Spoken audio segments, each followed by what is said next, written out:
ખેડા જિલ્લાના મુખ્ય કાર્યાલય કમલમ નડિયાદ ખાતે નવા ચૂંટાયેલા સરપંચોનો સન્માન સમારોહ યોજાયો હતો।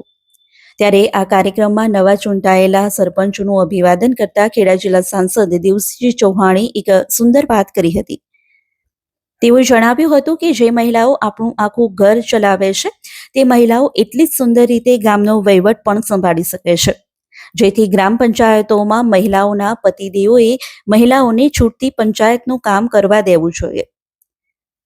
મહત્વની બાબત છે કે આપણા સમાજમાં મહિલાઓને 33% અનામત તો આપી દેવામાં આવે છે, પરંતુ જ્યારે વાત આવે છે સત્તા સંભાળવાની ત્યારે મહિલાઓ ઘરે બેઠા હોય છે અને તેમના સ્થાને તેમના પતિ કે ઘરના અન્ય સભ્યો વહીવટ સંભાળતા હોય છે। ત્યારે ખેડા જિલ્લા સાંસદ દ્વારા સરપંચ સન્માન સમારોહમાં કહેલા આ શબ્દો મહિલા સશક્તિકરણની દિશામાં ઘણો મહત્વનો ફાળો ભજવી રહ્યા છે। આવો સાંભળીએ દેવસિંહ ચૌહાણે શું જણાવ્યું।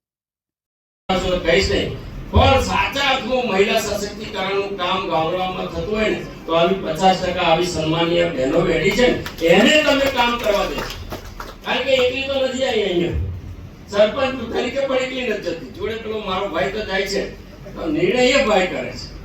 હવે એને તમે સ્વતંત્રતા, તમારું ઘર એ ચલાવે છે તો તમારું ગામ ના ચલાવે?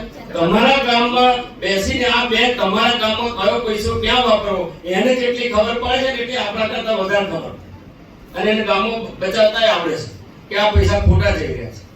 આ પૈસાની સારી આવડત બેનને બધી જ આવડત હોય, એને સ્વતંત્રતા નહીં છે, એને છૂટ આપવાની। આપણે બધાને પણ કામ કરતા કરતા ભૂલ કરવાની છૂટ હોવી જોઈએ। કામ કરતા ઈરાદો ન હોય, કામ કરતા કરતા ભૂલ થઈ જાય પણ ભૂલ કરવાનો ઈરાદો ન હોવો જોઈએ। તો એવી ભૂલો કરતા કરતા પણ આ બહેનો અને તમે બધા સારા સરપંચ છો બધા।